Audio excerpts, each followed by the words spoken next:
I am 63 years old, and I need to tell you something that no one warns you about. Not your friends, not your therapist, not those cheerful little articles about finding love at any age. After 60, love doesn't just get harder to find, it gets harder to survive. And if you're not careful, it will hollow you out worse than loneliness ever could. I know because I'm standing in my apartment right now. 6 in the morning. The kind of silence that doesn't feel peaceful. It feels like it's waiting for something, judging you. I've got my closet open and I'm looking at my blouses, my scarves, my sweaters, all hanging neatly in a row. And there, on the top shelf, folded, like someone's coming back for it, is a men's blue Oxford shirt. It's been sitting there for 11 weeks. I fold it again sometimes, smooth out the creases, press the collar flat. If you lean in close enough, you can still catch the faintest trace of his cologne on the fabric. Sandalwood, something warm, something that used to make me feel like I wasn't alone in this apartment. That shirt hasn't moved in 11 weeks, and neither have I. My name is Margaret, and this is the story of how I became emotionally replaceable. How I handed my dignity to a man who treated it like loose change. And if you think this can't happen to you, you're exactly the person who needs to hear this. Let me take you back. I got divorced at 52. After 26 years of marriage, my husband decided he wanted something different. Not someone different, mind you, something different. Like I was a sofa he'd grown tired of sitting on. And you know what? When those papers were signed and the house was sold and I moved into this apartment alone, I felt free, genuinely free. For the first time in decades, I could breathe without asking permission. I told myself independence was my superpower. I didn't need a man. I didn't need anyone. I traveled, Portugal, Greece. I have a photo of myself standing on a cliff in Santorini with the wind in my hair and this enormous smile on my face. And I remember thinking, this is what it feels like to belong to yourself. I joined a book club, started hosting wine nights. I was the woman at every dinner party who laughed the loudest, told the best stories, had the sharpest opinions. I radiated control. I was, and I believed this with every cell in my body, complete. But loneliness is patient. It doesn't kick the door down. It seeps in under it, slowly, like gas you can't smell. Around 60, the dinner parties started thinning out. Friends paired off again, remarried, moved closer to their grandchildren. The phone rang less. Saturday nights got quieter. And that silence I used to call peace started to feel like something else entirely. It started to feel like proof that no one was thinking about me. So I told myself a new lie, a dangerous one. I said, if I just find the right man, I'll feel whole again.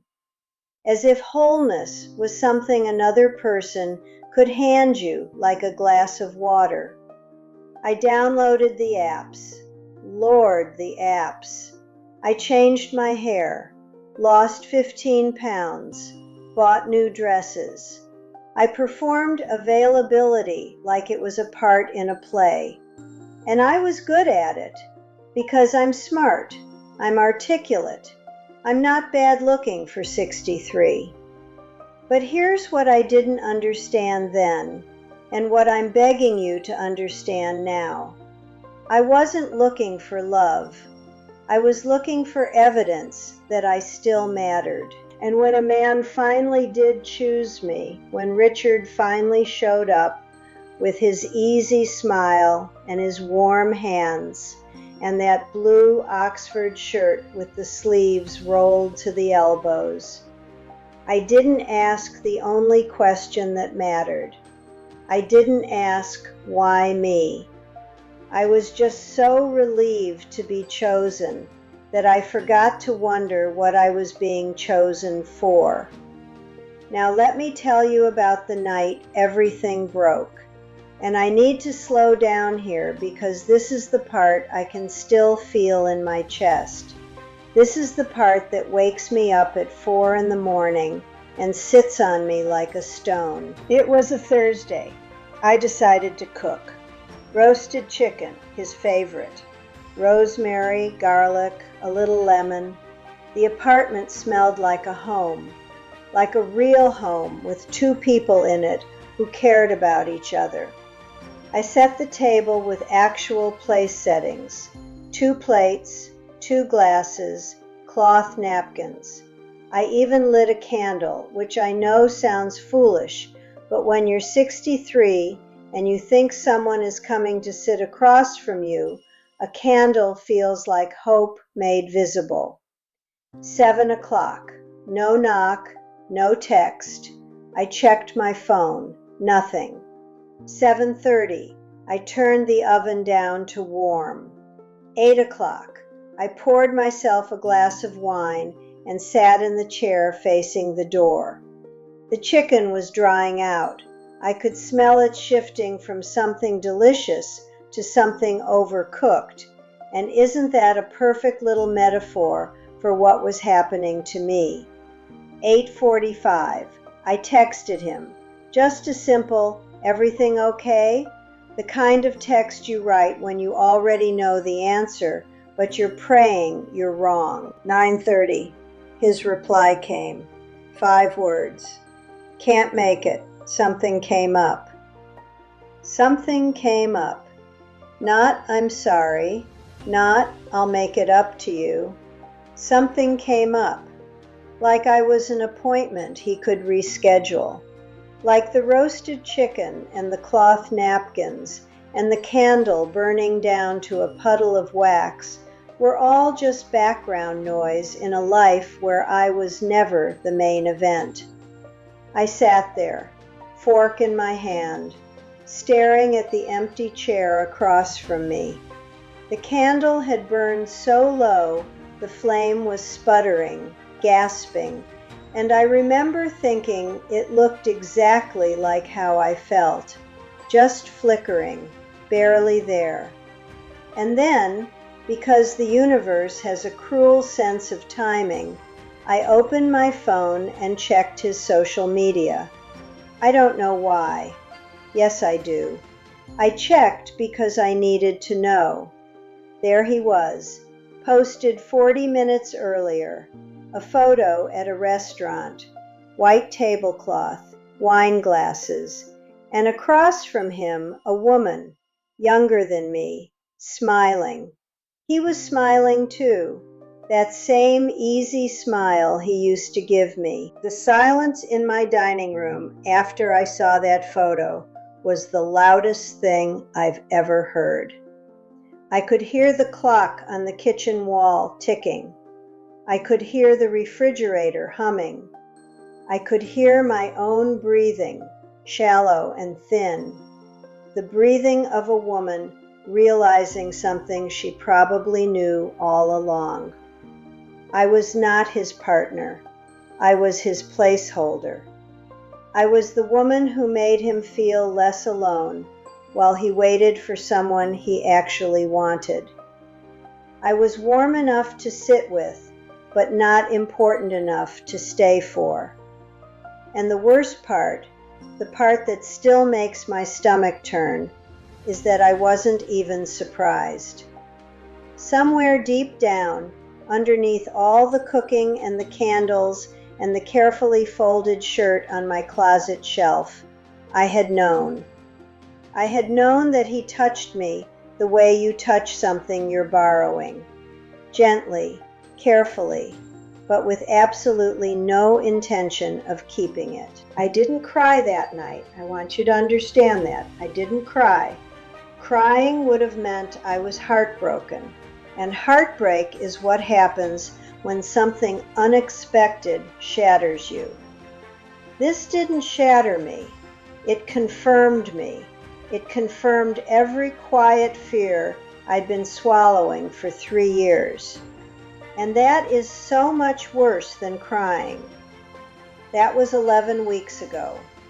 The apartment is clean now, immaculate, painfully so.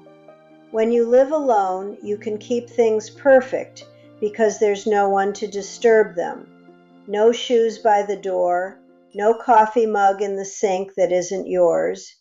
The silence is absolute, and I've stopped pretending it's peaceful. Every morning I open that closet, and there it is, that blue Oxford shirt, folded on the top shelf like a flag at a funeral. For weeks I told myself he forgot it.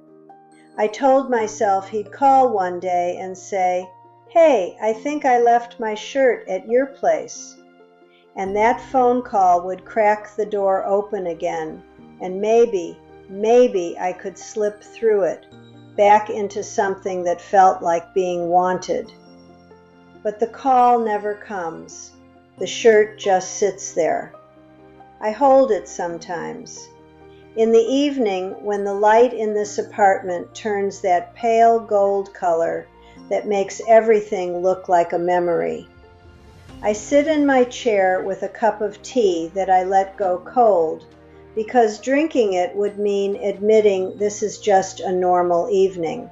Just me, just silence, just a woman holding a shirt that smells less and less like him every day. And it finally hit me. He didn't forget that shirt. You don't forget things at the home of someone who matters to you. You forget things at hotel rooms, at places you were passing through. He left that shirt the way you leave a receipt in your coat pocket. Proof that a transaction happened. Nothing more. I was a temporary stop, not a destination. I kept that shirt like a shrine, and he left it like a bus ticket. Now, you, yes you, the woman watching this right now, I need you to hear me, and I need you to hear me clearly, because I am not going to say this gently. If you are over 60 and you are bending yourself into someone else's convenience, stop. Stop it right now. Stop cooking dinners for people who don't show up. Stop performing gratitude because a man gives you the bare minimum of his attention. Stop mistaking proximity for love. Someone sleeping in your bed is not the same as someone choosing to be in your life. You know the difference. You've always known the difference. You just got so scared of the silence that you let yourself forget. Stop keeping shirts that don't belong to you. I walked to my closet this morning. I picked up that blue Oxford. I held it one last time. The cologne is almost gone now, just the faintest ghost of sandalwood, and I put it in a trash bag. Not gently, not ceremonially. I just dropped it in and tied the bag shut. It's sitting by my front door right now, waiting to go out. And for the first time in 11 weeks, my closet has nothing in it that doesn't belong to me. Listen to me. Being alone is not the tragedy. I know it feels like it at 4 in the morning when the apartment is so quiet you can hear your own heartbeat. I know it feels like it when you see couples holding hands in the grocery store and something twists in your chest so hard you have to look away. I know. Believe me, I know. But being alone is not the tragedy. The tragedy is holding the door open for someone who already left the building. The tragedy is refolding a shirt at midnight that a man left behind because you were never meant to be permanent. I am 63 years old, and I am done being a waiting room for people on their way to somewhere else. You should be too.